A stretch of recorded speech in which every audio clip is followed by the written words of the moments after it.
Welcome, welcome, welcome, brothers and sisters. Thank you so much for joining me this day in the Life Orancia book reading. Today we will go through the last four sections of paper 75.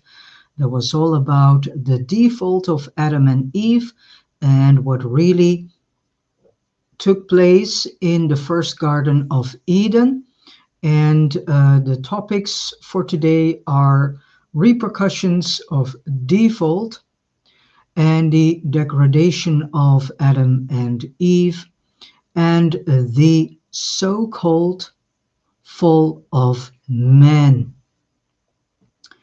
And this last topic is completely misunderstood because the Bible has written a story about a so-called fall of man, which is incorrect. There never has been a fall of man. Humanity has never been cursed or whatever. So let us dive further into this paper and see what the Orancia book is telling us more about the default of Adam and Eve. All right. There we go. Section number 5, repercussions of default. Eve's disillusionment was truly pathetic. Adam discerned the whole predicament and while heartbroken and dejected, entertained only pity and sympathy for his erring mate. It was in the despair of the realization of failure that Adam, the day after Eve's misstep, sought out Laota, the brilliant Nodite woman who was the head of the Western schools of the garden, and with premeditation committed the folly of Eve. But do not misunderstand, Adam was not beguiled. He knew exactly what he was about. He deliberately chose to share the fate of Eve. He loved his mate with a supermortal affection, and the thought of the possibility of a lonely vigil on Orancia without her was more than he could endure. When they learned what had happened to Eve, the infuriated inhabitants of the garden became unmanageable. They declared war on the nearby Nodite settlement. They swept out through the gates of Eden and down upon these unprepared people, utterly destroying them. Not a man, woman, or child was spared, and Caino, the father of Cain, yet unborn, also perished. Upon the realization of what had happened, Serapatecia was overcome with consternation, and beside himself with fear and remorse. The next day he drowned himself in a great river, so committed suicide in actuality. The children of Adam sought to comfort their distracted mother while their father wandered in solitude for 30 days. At the end of that time, judgment asserted itself, and Adam returned to his home and began to plan for their future course of action. And I want to say, do not forget that Adam and Eve were already knowing each other for 15,000 of years. So I can imagine that he did the same in also the so-called mindset of, okay, things already went wrong, so a little bit more doesn't matter anymore.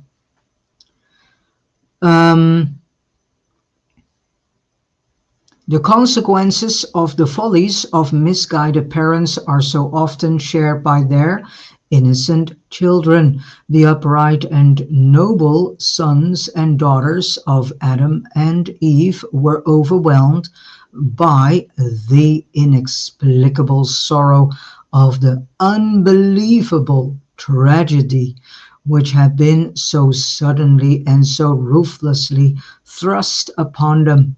Not in 50 years did the older of these children recover from the sorrow and sadness of those tragic days, especially the terror of that period of 30 days during which their father was absent from home while their distracted mother was in complete ignorance of his whereabouts or fate.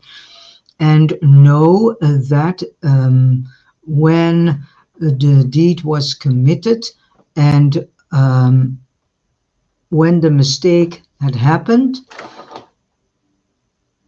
know that immediately their second circuitry in them that made it able that they could feed themselves also from cosmic energies got immediately shut down with all consequences.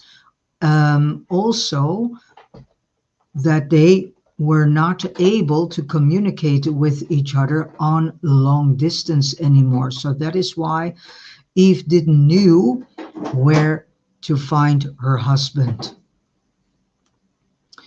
and what his whereabouts or fate was.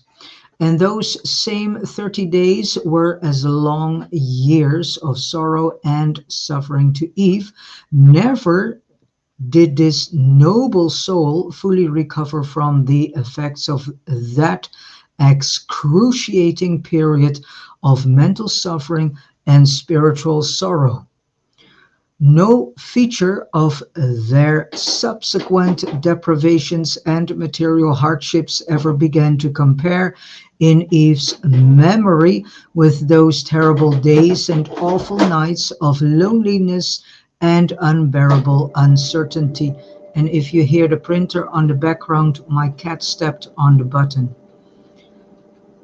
She learned of the rash act of Repercussions and did not know whether her mate had, in sorrow, destroyed himself or had been removed from the world in retribution of her misstep. And when Adam returned, Eve experienced a satisfaction of joy and gratitude that never was effaced by their long and difficult life partnership of toiling service. Time passed, but Adam was not certain of the nature of their offense until 70 days after the default of Eve, when the Melchizedek receivers returned to Urantia and assumed jurisdiction over world affairs, and then he knew they had failed. But still more trouble was brewing. The news of the annihilation of the Nodite settlement near Eden was not slow in reaching the home tribes of Repercussions to the north, and presently a great host was assembling to march on the garden. And this was the beginning of a long and bitter warfare between the Adamites and the Nodites. And from that moment on, there was, as you can say, there was this between the Adamites and Nodites, that issues that never have been solved between them. So you can say there has been always a certain discomfort between them. For these hostilities kept up long after Adam and his followers emigrated to the second garden in the Euphrates Valley, There was intense and lasting enmity between that man and the woman, between his seed and her seed. So do not forget, Adam had a child with this Laota Nodite woman. Eve had a child, Cain, um, from Caino, this Nodite leader. So this is what this sentence means: enmity between the man and the woman, between his seed and her seed.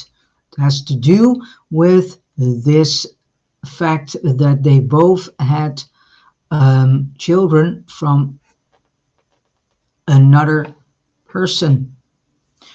When Adam learned that the Nodites were on the march, he sought the counsel of the Melchizedeks, but they refused to advise him, only telling him to do as he thought best and promising their friendly cooperation as far as possible in any course he might decide upon. And we have encountered Section 6, Adam and Eve leaving the garden. So the Melchizedeks had been forbidden to interfere with the personal plans of Adam and Eve. Adam knew that he and Eve had failed. The presence of the Melchizedek receivers told him that, though he still knew nothing of their personal status or future fate, he held an all-night conference with some 1,200 loyal followers who pledged themselves to follow their leader, and the next day at noon, these pilgrims went forth from Eden in quest of new homes.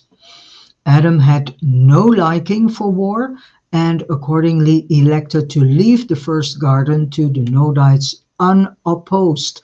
And now we get to understand this dramatic fall of the first Garden of Eden, because these warring peoples destroyed every single thing in the first Garden of Eden. The Edenic caravan was halted on the third day out from the garden by the arrival of the seraphic transports from Jerusalem. Jerusalem is the local headquarters of this system Satania. And for the first time, Adam and Eve were informed of what was to become of their children. While the transports stood by, those children who had arrived at the age of choice, which is 20 years, were given the option of remaining on Urantia with their parents or of becoming wards of the Most Highs of Norlecha, which is our constellation. 2/3 chose to go to Edensia, which is the head capital of Norlecha.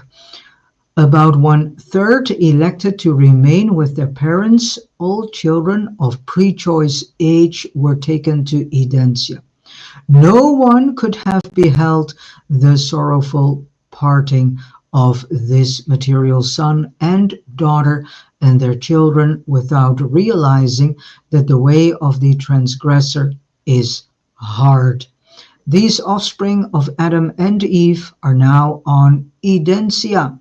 We do not know what disposition is to be made of them. It was a sad, sad caravan that prepared to journey on. Could anything have been more tragic? To have come to a world in such high hopes, to have been so auspiciously received, and then to go forth in disgrace from Eden, only to lose more than 3/4 of their children even before finding a new abiding place. Point 7, degradation of Adam and Eve. It was While the Edenic caravan was halted, that Adam and Eve were informed of the nature of their transgressions and advised concerning their fate. Gabriel appeared to pronounce judgment, and this was the verdict. The planetary Adam and Eve of Urantia are adjudged in default. They have violated the covenant of their trusteeship as the rulers of this inhabited world. While downcast by the sense of guilt, Adam and Eve were greatly cheered by the announcement that their judges on Selfington had absolved them from all charges of standing in contempt of the universe government. They had not been held guilty of rebellion. The Edenic pair were informed that they had degraded themselves to the status of the mortals of the realm, which means because of the second circuitry that was being shut down, Adam and Eve were able to live from what was left in that second circuitry of cosmic energies for 100 years. But during these times, they started to experience that slow degradation into becoming a mortal of the realm.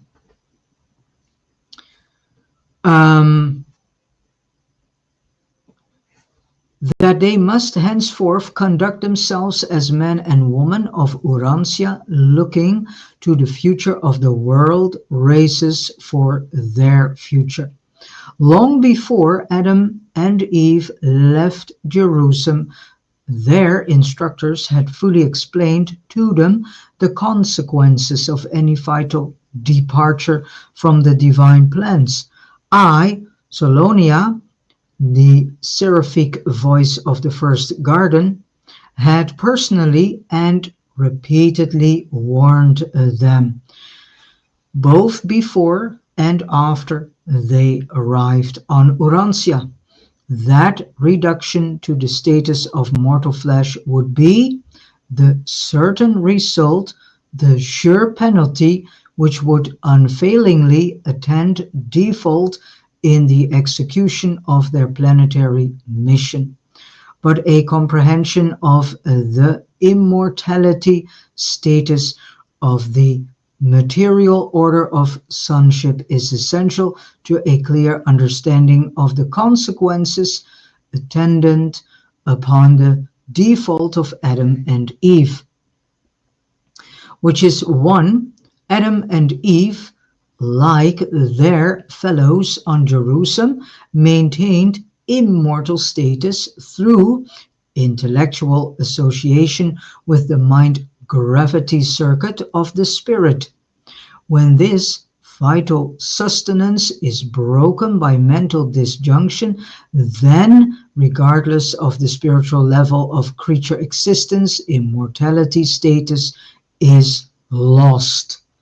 Mortal status, followed by physical dissolution, was the inevitable consequences of the intellectual default of Adam and Eve. And then the second, the material son and daughter of Urantia, being also personalized in the similitude of the mortal flesh of this world, were further dependent on the maintenance of a dual circulatory system, the one derived from their physical natures, the other from the super energy stored in the fruit of the tree of life. Always had the archangel custodian admonished Adam and Eve that default of trust would culminate in degradation of status, and access to this source of energy was denied them subsequent to their default. Caligastya did succeed in trapping Adam and Eve, but he did not accomplish his purpose of leading them into open rebellion against the universe government. What they had done was indeed evil, but they were never guilty of contempt for truth, neither did they knowingly enlist in rebellion against the righteous rule of the universal Father and his Creator Son. And then we go to the last section, point 8, the so-called fall of man. Adam and Eve did fall from their high estate of material sonship down to the lowly status of mortal man, but that was not the fall of man. The human race has been uplifted despite the immediate consequences of the Adamic default. Although the divine plan of giving the violet race to the Urantia peoples miscarried, the mortal races have profited enormously from the limited contribution which Adam and his descendants made to the Urantia races.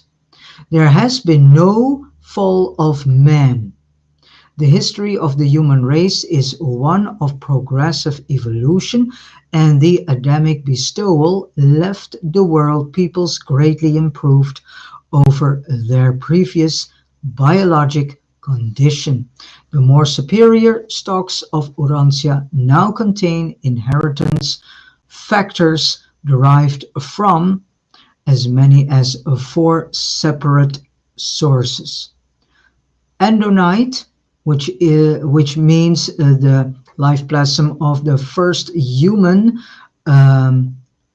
male, known as Andon, then the Sangik, or better said the Sangik races, which means the colored races such as the red, the orange, the yellow, the green, the blue, and the indigo races.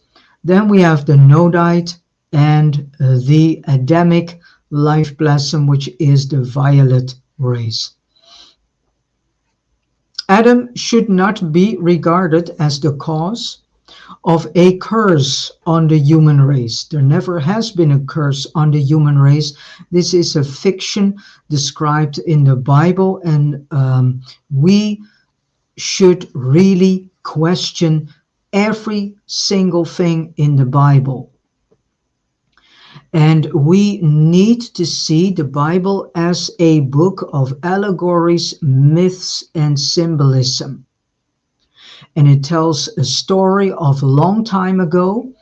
There are still some gems in the Bible. Ask the Holy Spirit and the Spirit of Truth to find these gems.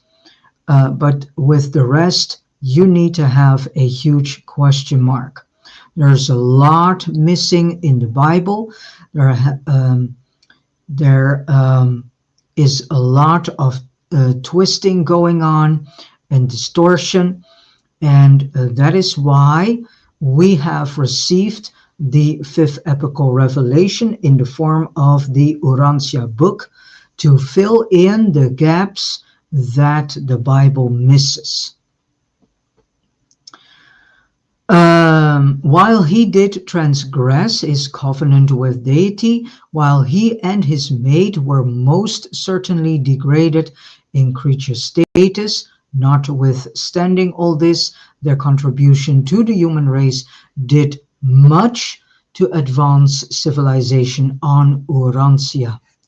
In estimating the results of the Adamic mission on your world, justice demands the recognition of the condition of the planet. Adam was confronted with a well-nigh hopeless task when, with his beautiful mate, he was transported from Jerusalem to this dark and utterly confused planet. But had they been guided by the counsel of the Melchizedeks and their associates, and had they been more patient, they would have eventually met with success. But Eve listened to the insidious propaganda of personal liberty and planetary freedom of action.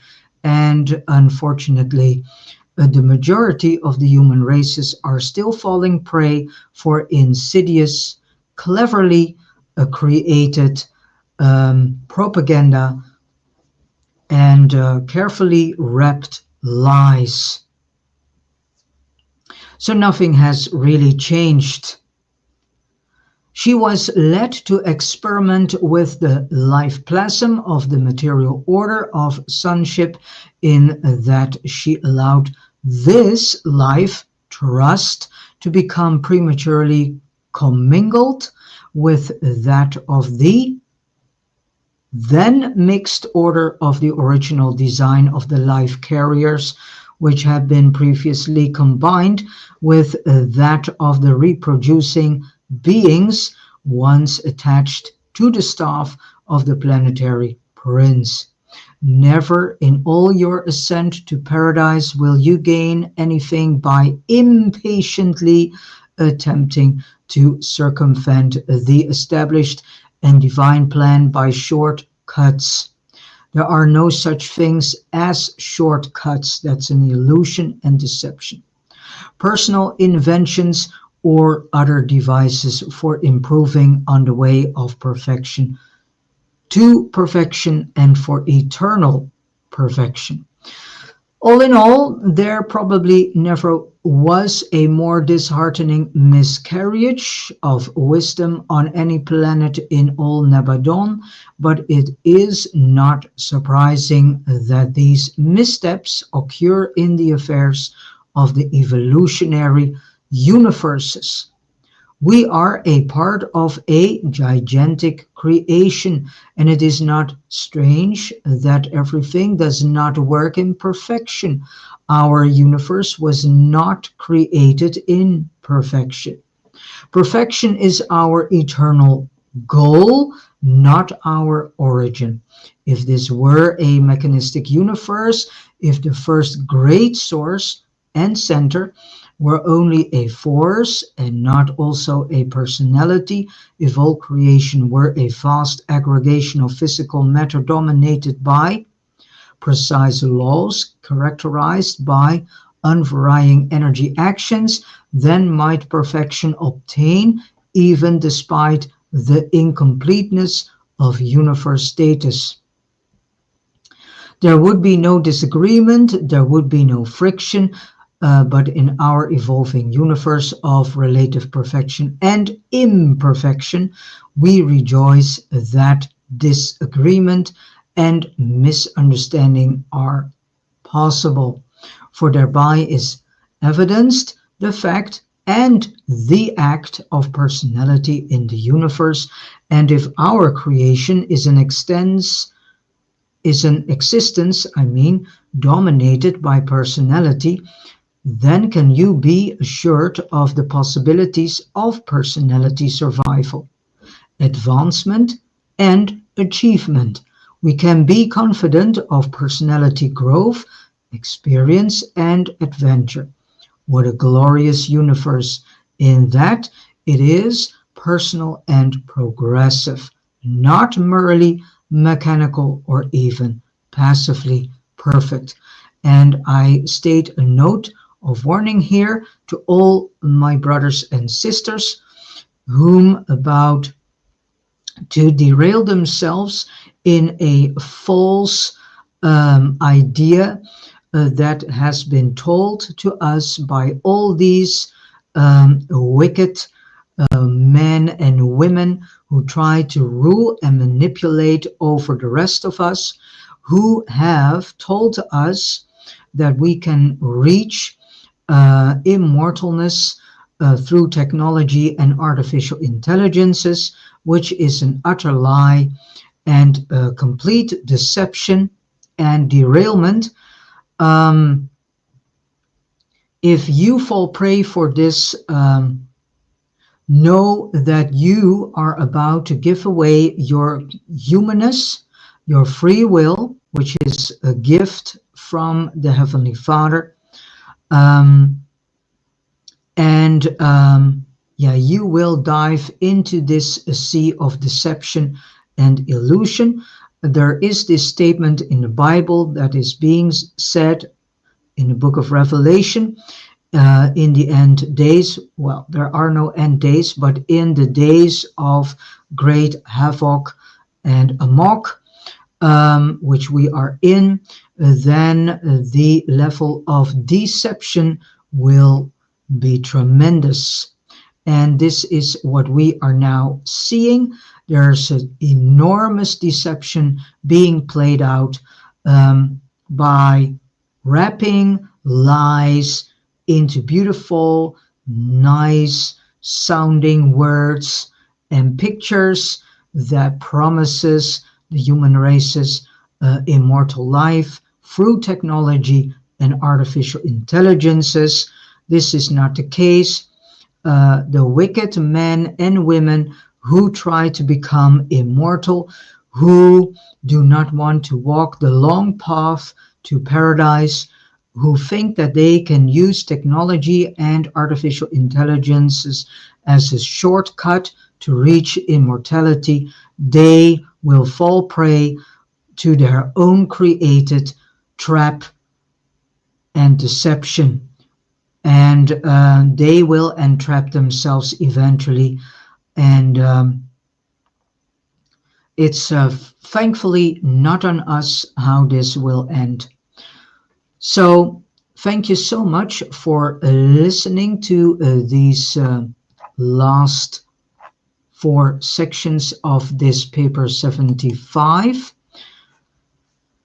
of the Urantia book part 3, which is all about the history of Urantia.